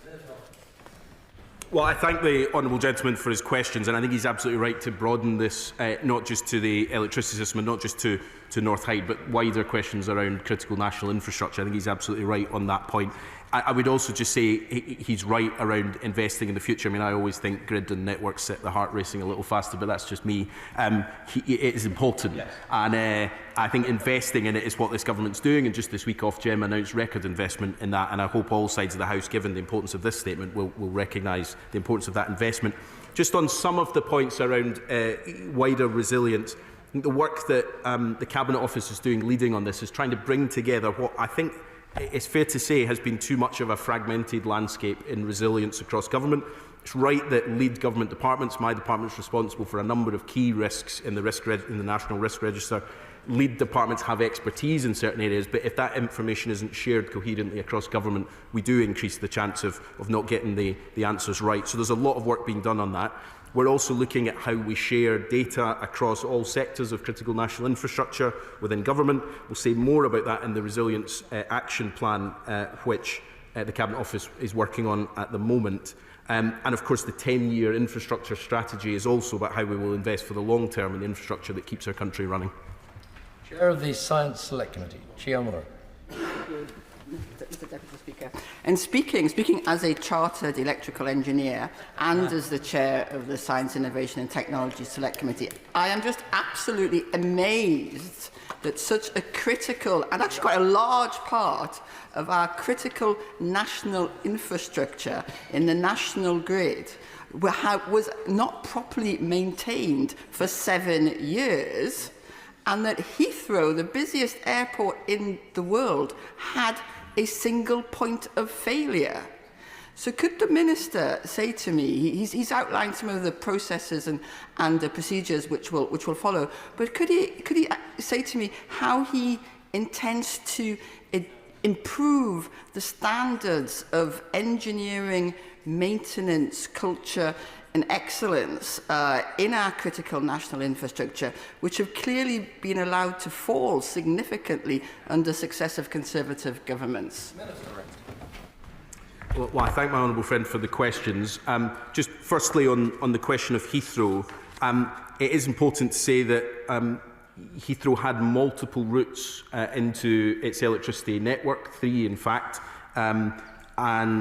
which is unique. And I think this report and the processes that were identified in the Kelly review will give Heathrow Airport Limited, I think, pause for thought on what they need to do around how their network is configured and how they can adapt to situations like this. Now, of course, this is an incredibly rare circumstance, but the whole point of resilience and of planning for these moments is you plan for the thing that you think is extremely unlikely to happen but will have significant impact if it does happen, and Heathrow closing is clearly one of exactly that categories.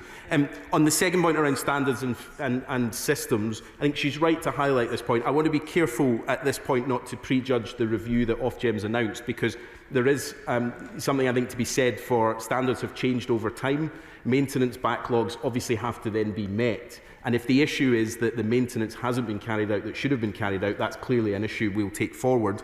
But if it's actually just that pieces of infrastructure were subject to standards that have changed over time, we've got a wider question around how we can adapt some of that infrastructure for future standards. So we will look at all of these points. But the resilience, I just repeat this point to the House, the resilience of our electricity system is incredibly robust. We need to do everything we possibly can to make it even more robust, and particularly for incidents like this to not have quite such a significant impact as they did on the 20th of March. Bernard Jenkins. Mr Deputy Speaker. Can I follow up on that and ask the Minister if he will undertake to have a full and frank and open discussion with the relevant directorates within his own department about what his department has learned from this exercise, from this disaster, and in particular what exercises must be undertaken, tabletop or virtual, to practice resilience in the event of future such failures, because I think my right honourable friend is right to warn about the increasing fragility of energy security in this country, and there's plenty of informed opinion that supports that view. Minister State. Well, I thank the honourable gentleman for the point. I have spoken to colleagues across the department on these questions who are constantly looking at how we review our processes, which is right. Also, I think really importantly, working outside of government and trying to break down some of the silos that have been there before so that we are coordinating with different parts of government that have different responsibilities. But he's right, we will constantly push to do more of that. The question of exercises, I think, is really important. We had a really significant exercise under the previous government which looked at the government's response to a significant power outage. We're putting in place many of the recommendations from that, which is really important to take forward, but more exercises is useful. I would slightly separate here the response to the infrastructure itself failing, which is what we need to now investigate quickly. But the Kelly review did set out that Heathrow's response to the incident itself was in line with their response plan, and although clearly the outcome was not what any of us would have wanted, it goes to a wider question about the infrastructure at Heathrow, not so much the actual plan that was put in place when the incident did occur. So they're two slightly different things, but both extremely important. Ruth Cadbury. Thank you, Mr Deputy Speaker. I'd also like to thank the Minister for bringing this statement today, and also I'd like to thank NESO for this damning report. Heathrow Airport Limited's power setup internally virtually guarantees hours of disruption in a scenario like this. And on the 21st of March, that meant over 250,000 passengers were affected. Airlines lost significant revenue for which they will not get compensated, and countless time-critical freight loads were also affected. Yet in Spain and Portugal, airports didn't close when those countries had full power outages. So, Mr Deputy Speaker, by any definition, Heathrow Airport surely counts as critical national infrastructure, as it undeniably requires operational continuity. I note the Minister confirmed the airport's responsibility for its own power resilience. So does the government itself have a role in ensuring that end-to-end power supply to critical national infrastructure and that is robust, and that risks like power outages like these are actually managed adequately? Thank you. I thank my honourable friend for the question, and for her thanks to NISO, who I think have done a really comprehensive job on this report in a fairly short space of time. On the question of Heathrow, look, I think there are lessons to be learned for Heathrow, and they will be learning those lessons. And I'm in communication with the Transport Secretary, who of course has immediate responsibility for Heathrow as a piece of critical national transport infrastructure. The one thing that is worth saying, I think, is that its backup generators did operate in the way that they were supposed to, but Heathrow is a huge piece of infrastructure, and it's not intended that those backup processes would continue to run normal operations in a huge airport beyond just the immediate being able to land planes safely and other critical things that go, critical systems within the airport. The question I think Heathrow does have to answer is that they have 3 points of electricity generation coming into the power station, coming into the airport. The way that that network is configured is clearly a question for them to look at, and the wider question of their resilience and their ability to adapt to situations like this is something that they'll take forward. The government has an incredibly important role, as she rightly says, and we will do all we can to make sure that National Grid is doing their bit, that the distribution operator is doing what they need to do, and that Heathrow Airport Limited is also meeting the expectations that we would expect from our most important piece of transport infrastructure. SNP spokesperson Graham Ledbetter. Thank you, Mr Deputy Speaker. The report by NISO has clearly uncovered serious structural failings at National Grid, but let's not forget the government's response to the outage was severely wanting as well. On the Monday following the outage, the Secretary of State for Transport confirmed that she was relying on the contents of a 3-day-old conversation with Heathrow, with no assessment from government and no conversations with the National Grid. Can the Secretary of State assure the House that sufficient lessons are learned in government to ensure that where the power supply to critical national infrastructure is affected in future, the government is not left without answers again? And additionally, members will understand the phrase quis custodia ipsus custodes, or who guards the guards. Why did it take such a serious outage for the National Grid to be audited like this? Surely better oversight may have identified this shockingly poor risk management. Minister. Well, since I didn't realise in my statement earlier in this week that the Honourable Gentleman was now the SNP's energy spokesperson. Can I welcome him to his place? I hope he'll bring the same customary sunshine his predecessor in the role did to our deliberations in this place.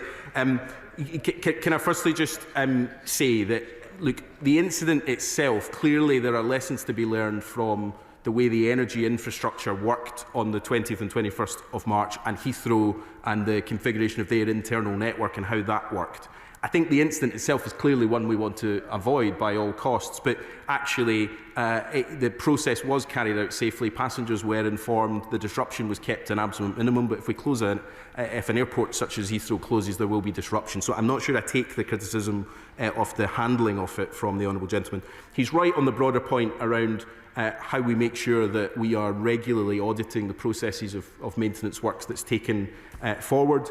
The 3 transmission owners in the UK have a responsibility for doing that, and that is regulated by Ofgem, and Ofgem regularly checks on this. And the second part of their review that they've announced today is to specifically look at whether those maintenance backlogs and any other long-standing issues have been resolved, and lessons we can learn around how we make sure those processes actually happen, and that we don't just have things sitting on a list but not actually delivered. John MacDonald. This is located in my constituency. I was there on the day. This was a huge fire. It was a massive fire. 200 of my constituents were evacuated from their homes during the night with smoke flowing down the street. This could have been so much more a bigger disaster if it hadn't been for the firefighters who courageously again went on site, the help they get from the council, but also the backup services in the NHS. So I want to place on record, I hope the House's congratulations to them and admiration for what they did. But my constituents want to be reassured, and this report demonstrates the, I think, catalogue of failure, of the identification of a problem in 2018. This is 7 years on. I welcome the Honourable Lady back, and I just say that sleep deprivation can affect the memory as well. It was her party in government for most of this period. I'm worried now that, again, sites like this could be very easily targeted by terrorist activity. So we need a process of reassurance, and the recommendations set out in terms of what we do from here to ensure the resilience is there, I think has to take into account that the government has a role now in driving through this programme and recognising that we can't rely upon some of these other agencies without a real government thrust of leadership, but also securing accountability, because I do not want other areas to experience what we did that night.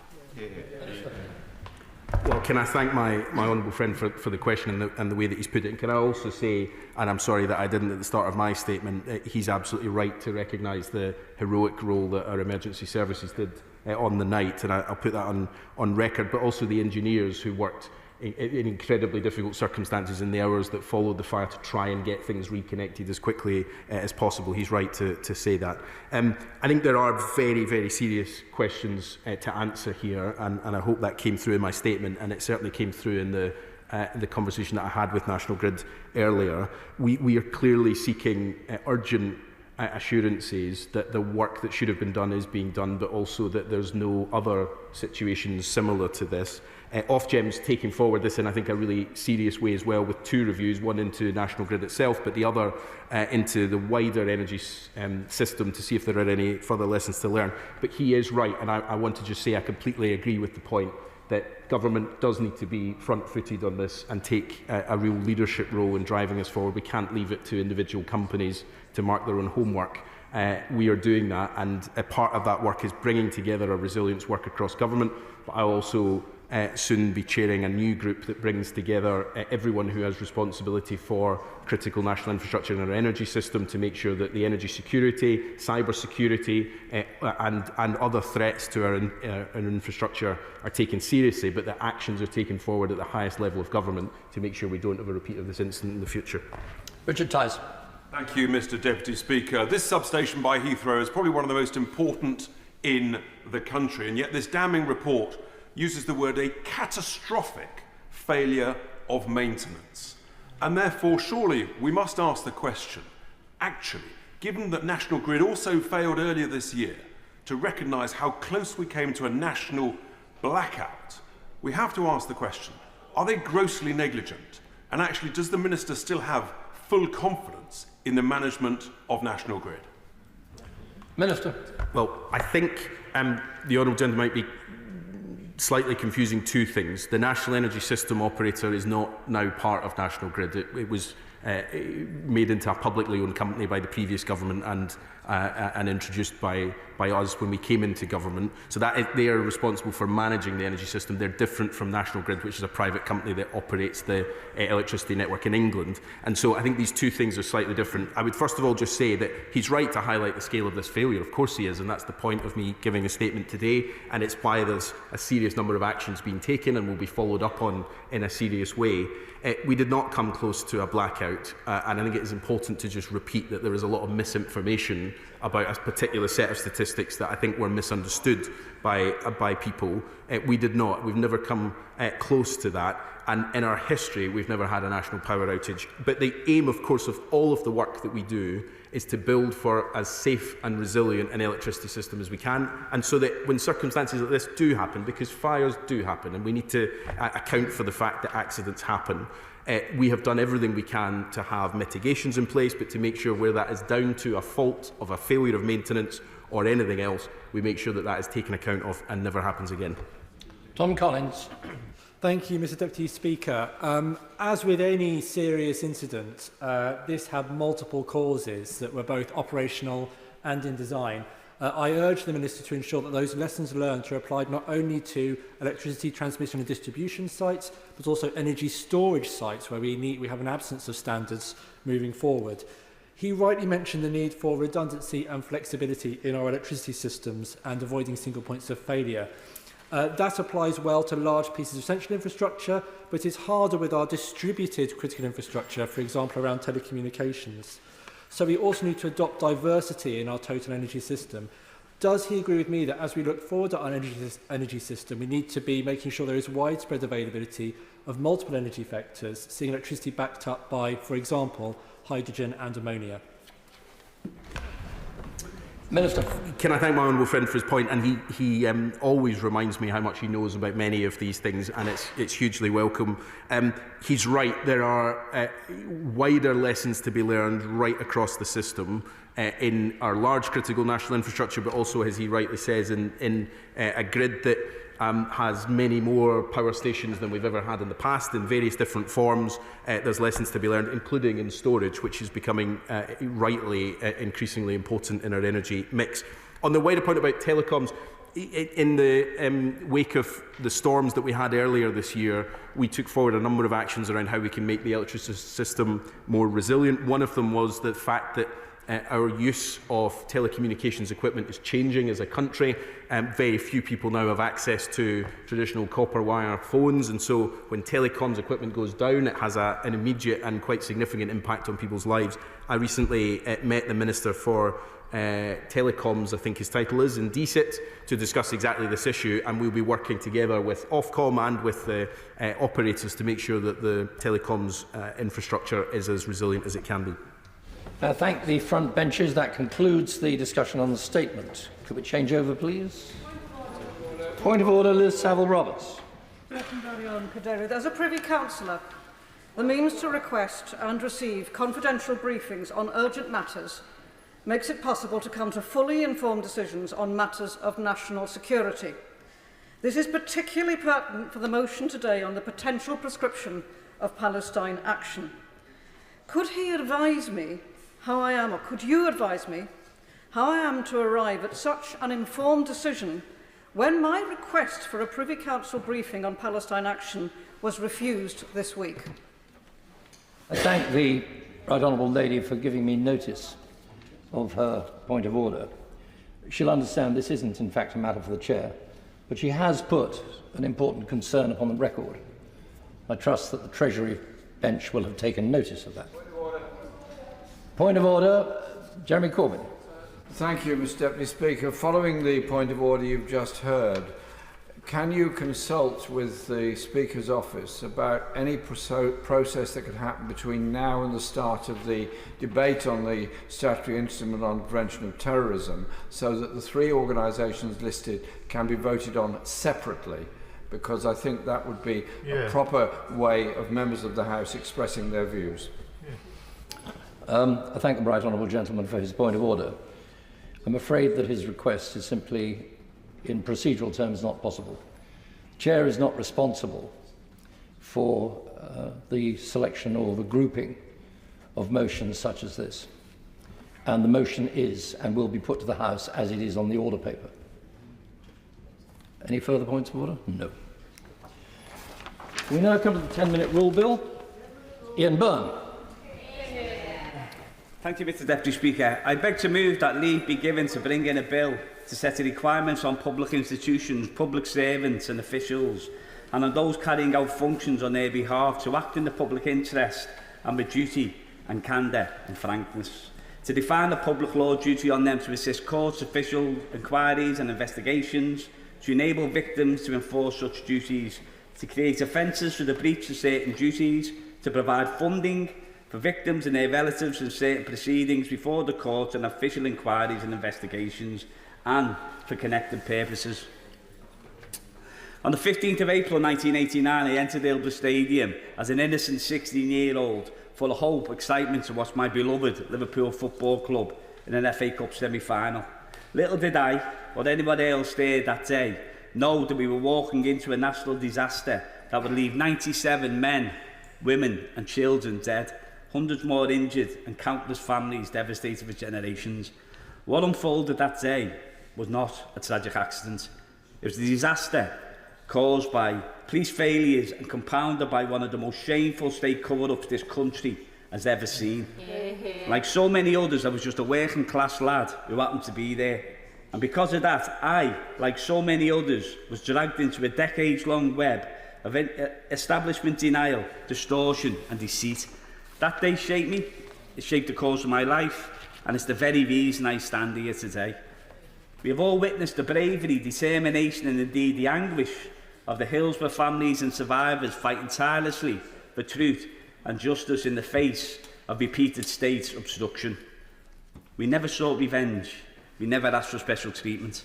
We just wanted what anyone would want in our shoes, the truth about what happened to their loved ones and a fair chance at justice. Instead, we were met with walls of silence, decades of lies and a legal system stacked against us. I'm so honoured that some of those tireless campaigners, those giants of justice, are in the House today, watching as we fight once again to end the very injustices they have endured for over 3 decades. Police officers knew who was responsible. They knew where accountability lay, and yet lie after lie was told. At inquests and inquiries, in media briefings, supporters were blamed for the deaths of their fellow fans. False narratives were time and time again repeated and legitimised by those in power. And we will never ever forget nor forgive the disgraceful headline in the Sun. While the families and survivors scraped together funds for legal representation, those responsible were shielded by some of the finest legal minds in the country, paid for insultingly by the state. I remember vividly my young dad, who was seriously injured that day, fundraising in our local pub, the Brecht, near Anfield, for the Hillsborough Justice Campaign. That grassroots organisation was powered by ordinary people, not the Treasury. The contrast could not be starker. I'm very proud he's here today. Grieving families fight for justice, whilst the institutions responsible were protected at every turn by a system designed to shield itself. Deputy Speaker, this wasn't a broken system. It was a system working exactly as it was designed to.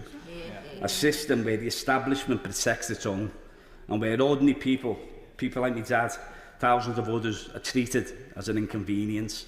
That is why through our Real True Legacy project we teach school children about Hillsborough and other examples of state injustice, because this history must not be buried, it must be understood. And crucially, it must never be repeated. When I speak to students about the fight for truth, I compare it to being blindfolded, your hands tied behind your back, and having to go toe-to-toe with Tyson Fury. That's what those families have faced and still face to this day. And it isn't just Hillsborough, although the legislation bears its name. For decades, we have seen the same institutional playbook used time and time again, the cover-ups, the smears, the hostile briefings, and the dragging out of justice until people simply give up or pass away. Grenfell, Manchester Arena, the Post Office Horizon scandal, infected blood, the truth about Jane, COVID-19, nuclear test veterans, and so many, many more. Each time, the same weary expressions on the face of the devastated families.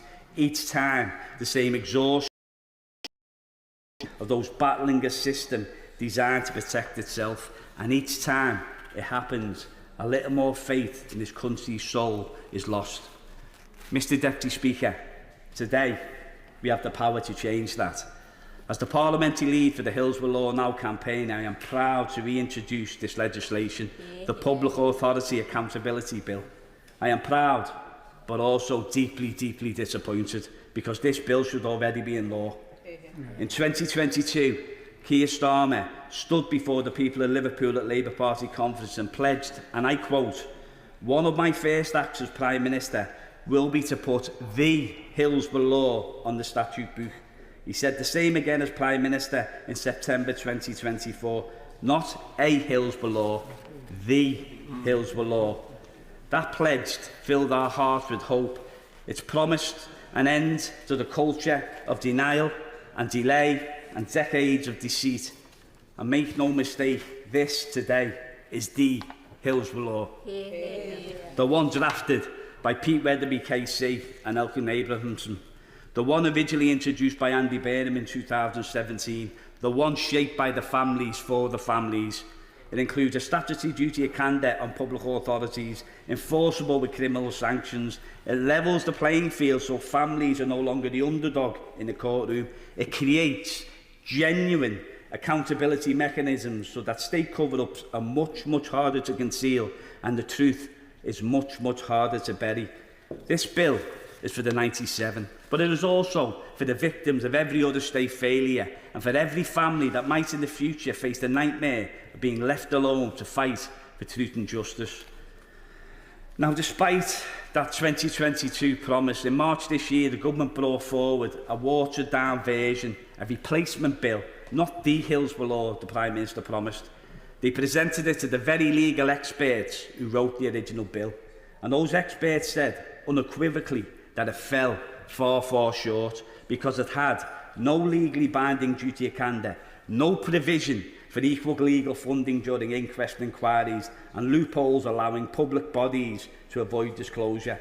Worse still, this draft followed a family listening day organised by that brilliant organisation Inquest, where ministers heard directly from the families of the bereaved, including Hillsborough families. Those families made their views crystal clear. Their expectations were even clearer. The resulting report wasn't ambiguous. It was entitled All or Nothing. And yet the government returned with a hollow offering that delivered nothing of what was promised. Following widespread outrage from campaigners, that draft bill was thankfully and rightfully shelved. But now, Mr Deputy Speaker, we understand a new replacement bill could be imminently introduced, still, without the key provisions of the Hillsborough Law, and this time it won't be shared with the families or campaigners in advance. What does that say about the lessons learned? No. Mr Speaker, Deputy Speaker, the resistance to the Hillsborough Law legislation is not rooted in legal complexity. It is rooted in self-preservation. It is being led by those with the most to lose, senior officials and institutions that fear scrutiny more than they value accountability. But let me be absolutely crystal clear. This law will not weaken public institutions, it will strengthen them. It will protect the vast majority of decent, hard-working public servants, those who, if faced with pressure to conceal the truth, will finally have law on their side. It would deliver justice more swiftly and more affordably, reducing the need for drawn-out, expensive inquiries and inquests, which currently cost the public purse hundreds of millions of pounds. Mr Speaker, this legislation is right here. It is written, it is ready, it requires no redrafting and no more stalling. What it requires is political will. Just last week, 166 MPs and Lords from across these houses signed a letter urging the Prime Minister to honour his pledge. This support spans parties, regions and generations, and that cross-party unity reflects the will of the public. They do not want another whitewash, they do not want another betrayal, they want integrity and they want action. So, Mr Deputy Speaker, let me close with this. The law cannot bring back the 97, it cannot erase the decades of pain, nor undo the trauma inflicted by callous lies and institutional neglect. But it can stop this from ever happening again. It can give truth a fight in justice, and it can restore some of the faith lost, not just in the system, but in the very idea of justice. So today, can I say loud and clear to the Prime Minister, don't let this moment slip away. Don't let your promise made in Liverpool be broken in Westminster. Let us honour the 97 and so many others, not just with remembrance, but with change.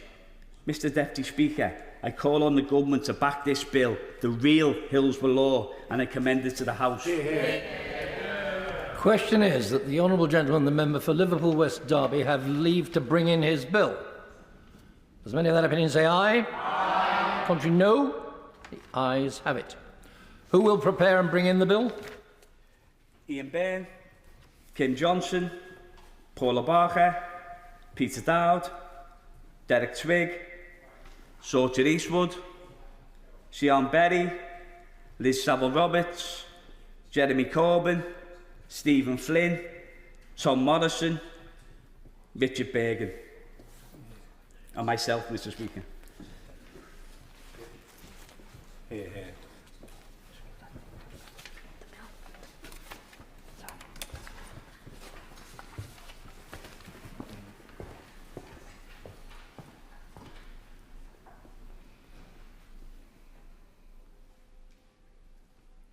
Ian Byrne.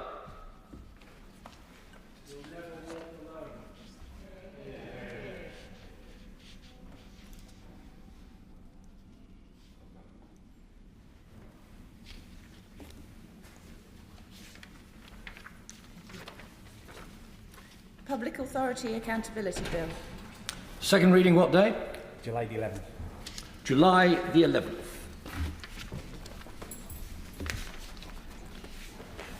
The Clerk will now proceed to read the orders of the day. Armed Forces Commissioner Bill. Consideration of Lord's amendments. Lord's message. Now. We will now consider the Government motion to insist on the Commons Amendment 2A and disagree with Lord's Amendment 2B and C in lieu of that amendment. Call on Minister Luke Pollard to move the motion. Thank you, Mr Deputy Speaker. Before I start, I'd like to place on record my thanks to all those honourable and right honourable members who supported Armed Forces Day's events at the weekend, the length and breadth of our country.